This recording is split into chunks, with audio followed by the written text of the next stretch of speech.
Mohéli. Située entre l'Afrique de l'Est et Madagascar dans le canal du Mozambique, c'est la plus petite île de l'archipel des Comores.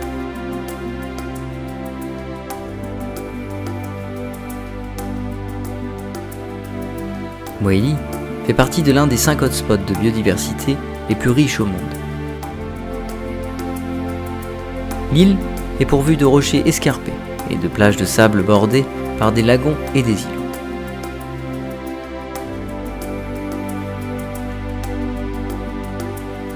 Sous l'eau, les fonds marins abritent des habitats aussi divers que riches. On trouve des coraux de toutes les formes et de toutes les couleurs. Ces derniers abritent une biodiversité exceptionnelle.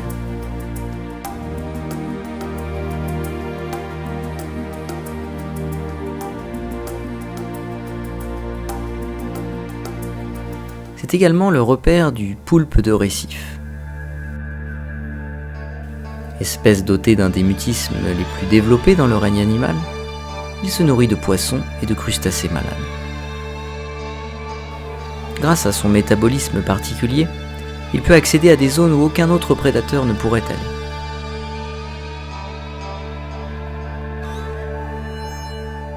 Sans lui, les animaux morts pourriraient et propageraient des maladies.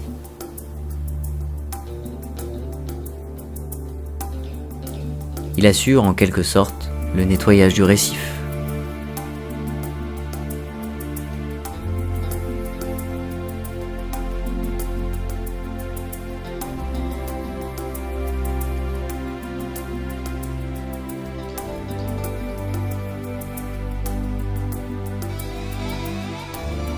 Dans ces fonds marins, on trouve également des herbiers à perte de vue, sorte de prairies sous-marines.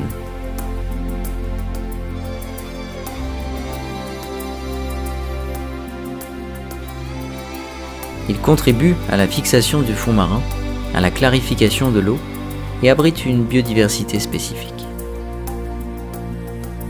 De plus, ces prairies permettent de nourrir la dizaine de dugongs encore présentes aux abords de Mohéli.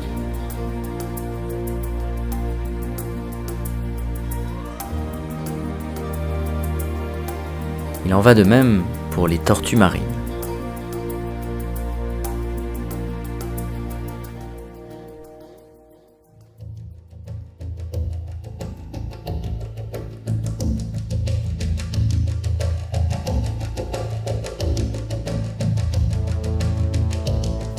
Mohéli est l'île habitée où le nombre de pontes de tortues vertes est le plus élevé de tout l'océan Indien.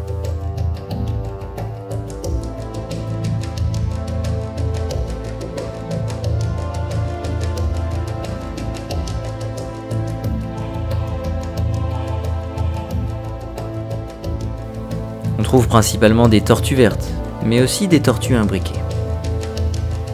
Ces dernières se caractérisent par une carapace et un bec plus pointu aux extrémités.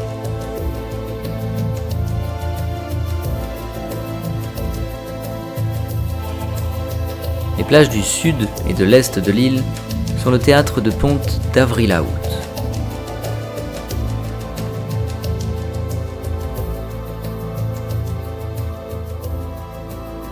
Cela donne lieu à certaines nuits où des dizaines de tortues peuvent pondre sur une seule plage.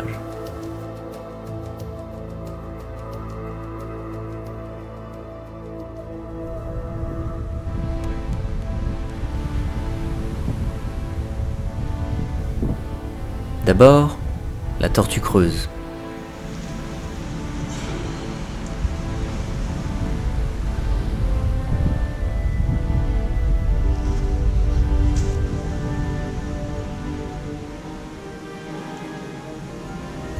Ensuite, elle pond.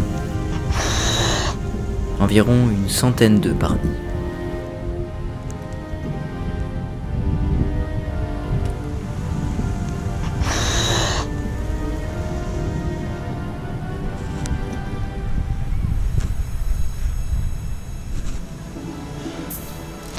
Ça y est, délivrée. Une fois qu'elle a terminé, elle se dépêche de reboucher son nid pour mettre à l'abri ses précieux œufs.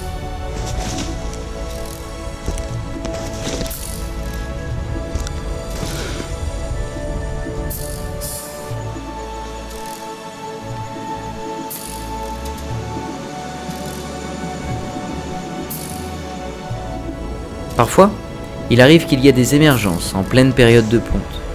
Mais, les nids se chevauchant, cela peut avoir parfois des conséquences mortelles pour les juvéniles.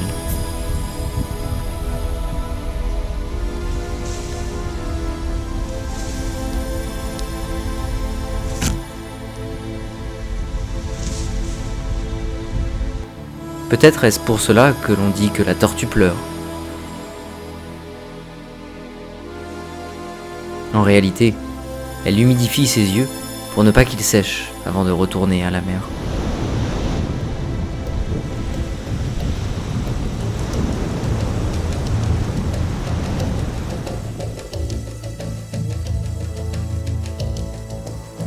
Mais la ponte est parfois si éprouvante qu'elle peut durer jusqu'au petit matin.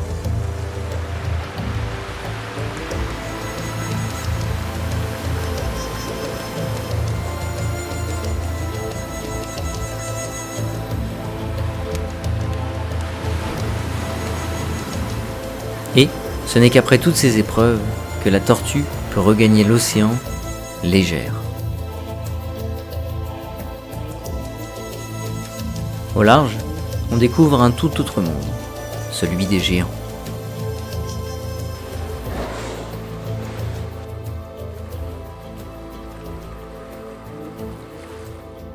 Il y a les baleines à bosse qui viennent mettre bas durant l'hiver austral.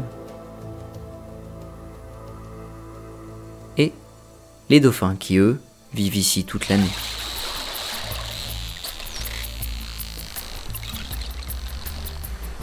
Mais on trouve aussi d'autres espèces pélagiques. Il y a des thons, des mérous, des raies, ou encore de nombreuses espèces de carangues.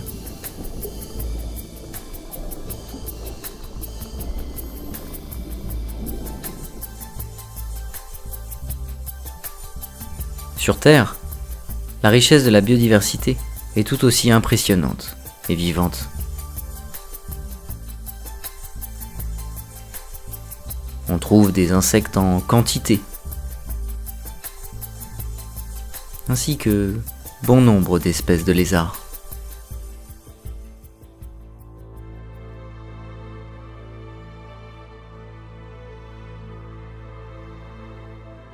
À Mohéli, de nombreuses familles d'oiseaux sont représentées.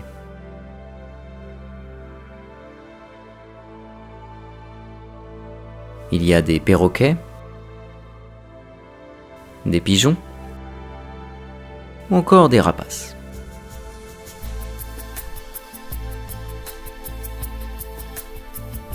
On peut également observer l'une des deux espèces de lémuriens vivant en dehors de Madagascar, le lémur mongose.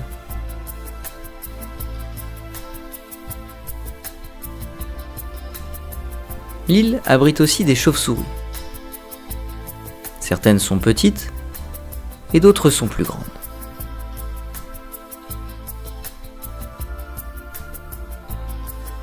La plus commune est la roussette jaune des Comores.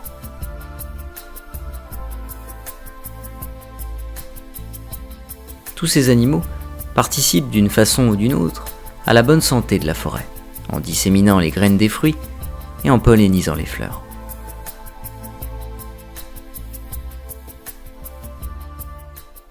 Mais une espèce participe plus que les autres à régénérer la forêt.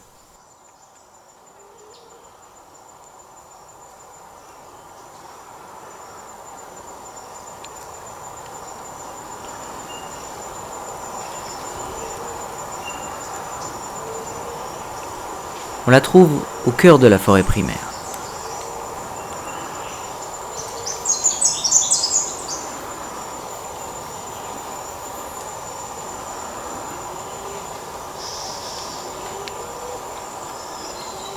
Il s'agit de la roussette de Livingstone.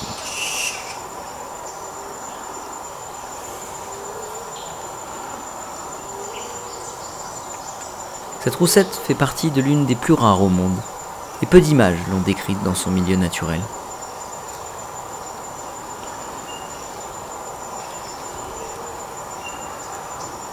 L'espèce est classée sur la liste rouge des animaux les plus en danger d'extinction de la planète, selon l'Union internationale pour la conservation de la nature.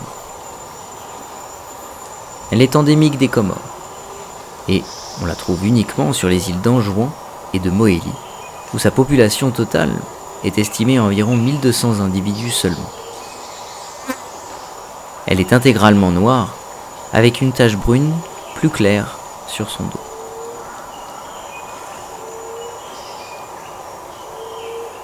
La roussette de Livingstone est également l'une des plus grandes chauves-souris du monde.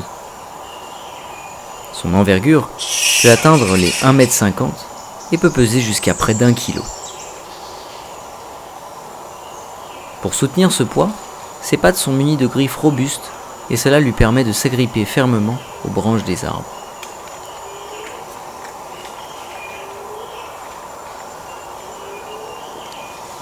Grâce à cette taille, elle peut couvrir de grandes zones pour trouver de la nourriture.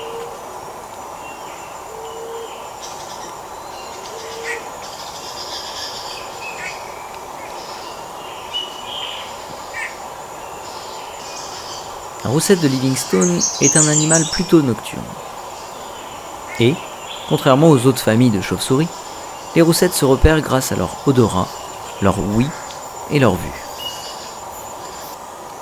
Ainsi, ces caractéristiques lui permettent de trouver les fruits et le nectar des arbres endémiques dans l'obscurité la plus totale. Par son action, elle dissémine les graines et pollinise les fleurs de la forêt.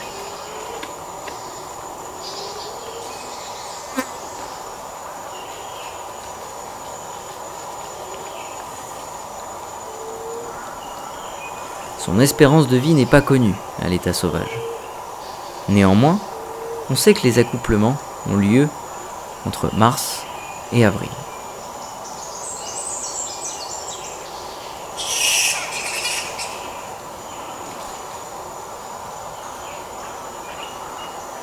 Une femelle met au monde un seul bébé chaque année, et cela vers le mois de septembre.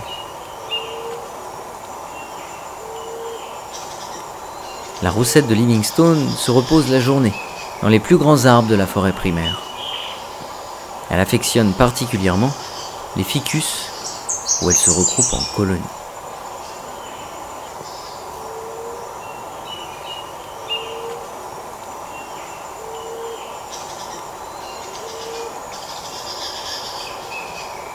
À la différence de sa cousine plus commune, sa zone de répartition se situe dans les hauteurs de l'île, là où la forêt est si dense que le climat y est plus humide.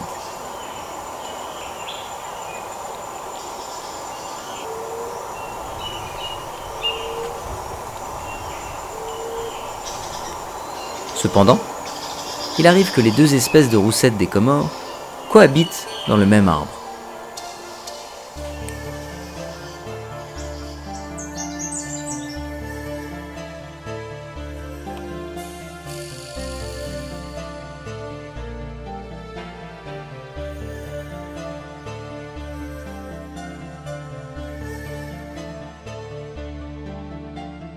On ignore encore si la roussette jaune fait concurrence à la Livingstone sur l'espace et nuit à son développement, ou si ces deux espèces sont dites mutualistes et n'empiètent pas sur le mode de vie de l'autre.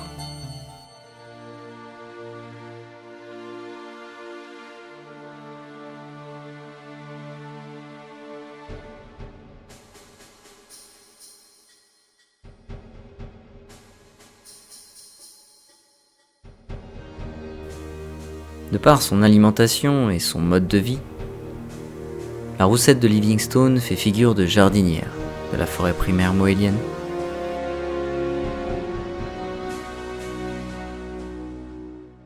Sans elle, cette dernière ne pourrait pas aussi bien se développer et se régénérer, et elle finirait par disparaître.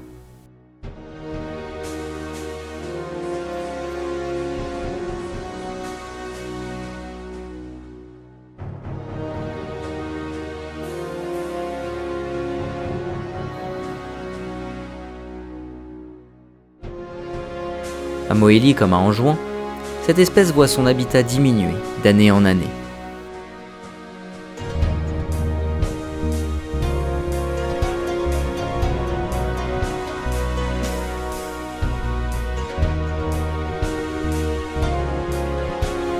À terme, les roussettes de Livingstone risquent de ne plus trouver suffisamment d'arbres fruitiers endémiques dont elles se nourrissent, et elles risquent de s'éteindre.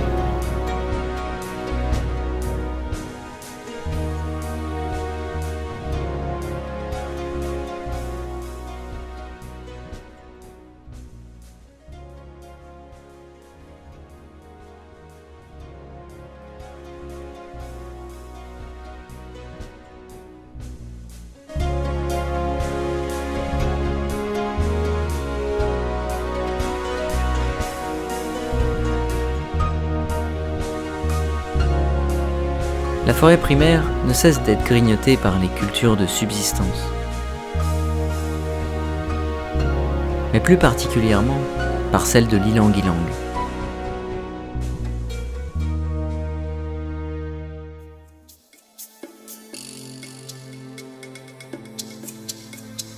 De plus, pour extraire l'huile si précieuse aux narines des grands parfumeurs du monde entier, la fleur nécessite la combustion du bois.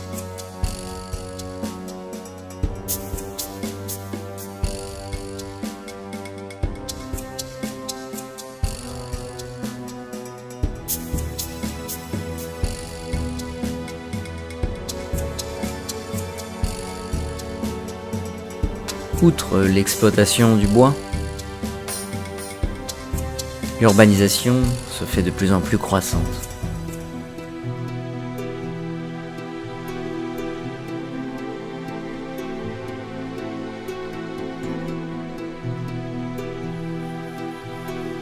Cela permet d'assurer de bonnes conditions de vie à la population et de garantir une économie viable à l'île.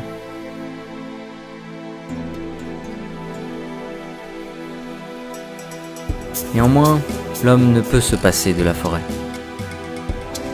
Les vieux arbres aux grandes racines permettent de maintenir la terre autour d'eux et le sol s'érode moins vite.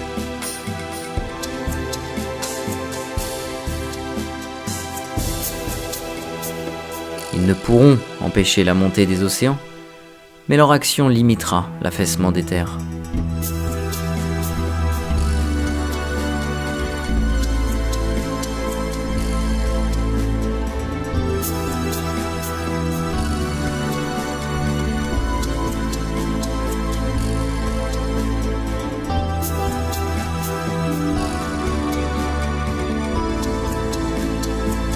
Lors de fortes pluies, la forêt boit l'excédent d'eau et évite les inondations.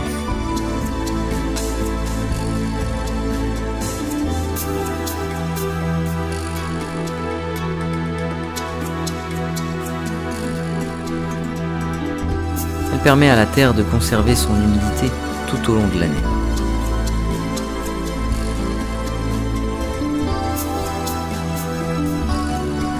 Sans quoi, les cultures nécessaires à la subsistance de l'homme ne pourraient survivre.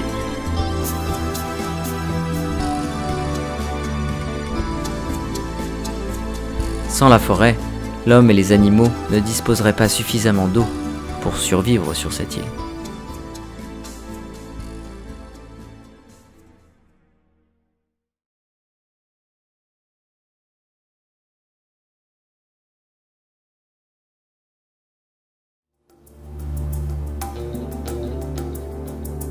Une structure participe à sa conservation. Anciennement parc marin, le parc national de Mohéli a vu sa zone d'action s'étendre à la biodiversité terrestre. Ainsi, la roussette de Livingstone est devenue l'une de ses cibles de conservation prioritaires et, dans ce cadre, le parc a mené et mène des recherches en partenariat avec des structures locales et internationales.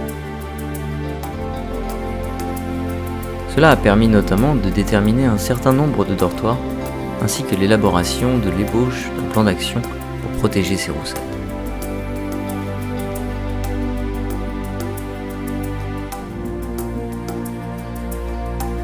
Taxonomiste de formation et ancien directeur du parc, M. Ben Antwai s'est spécialisé sur la protection des écosystèmes forestiers. Dans le cadre du plan d'action, il s'occupe de repérer les nouveaux dortoirs de Livingstone et de déterminer les effectifs avec l'aide des éco-gardes.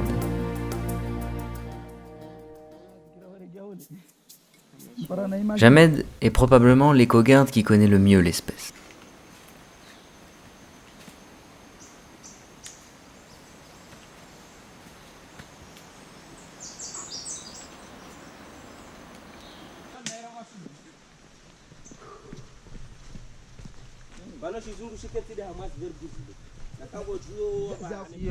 À Moheli, particulièrement à Wala 1, c'est nous qui protège et aussi sensibiliser les cultivateurs et les gens pour ne pas embêter, pour ne pas embêter et d'arrêter la déforestation à côté de la zone. C'est grâce à Livingstone qu'aujourd'hui on est développé à cause des enjeux au niveau des touristes qui sont venus ici à voir Livingstone, et on fait des rapports, on fait des projets pour améliorer aussi, développer notre association, notre village.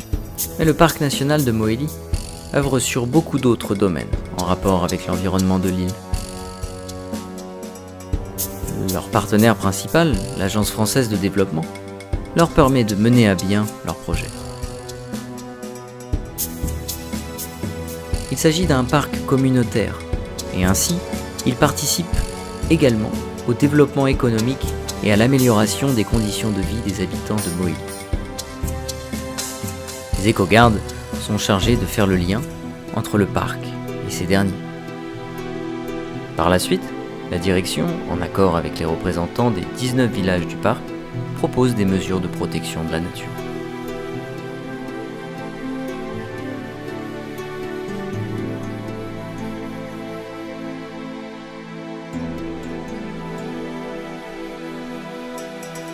À ce jour, on dénombrerait environ 500 individus de Roussette de Livingstone sur l'île de Mohéli.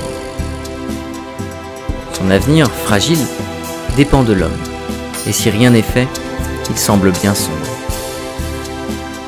Un cyclone ou une maladie pourrait avoir raison de cette si restreinte population. Sa disparition provoquerait un changement irréversible pour la forêt primaire. Certaines plantes et animaux qui dépendent de l'action de cette chauve-souris s'éteindraient petit à petit, et l'homme finirait par en subir les conséquences.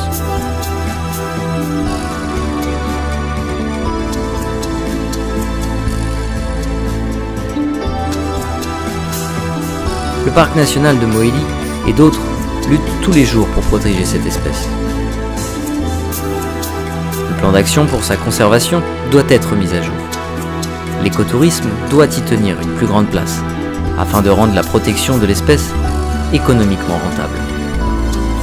La Roussette de Livingstone fait partie du patrimoine naturel de Mohéli, mais également du patrimoine mondial. Il est encore temps de sauver une des espèces les plus charismatiques et énigmatiques de notre planète, pour que les générations de demain puissent à leur tour profiter de sa beauté et de son rôle si fondamental pour la forêt primaire.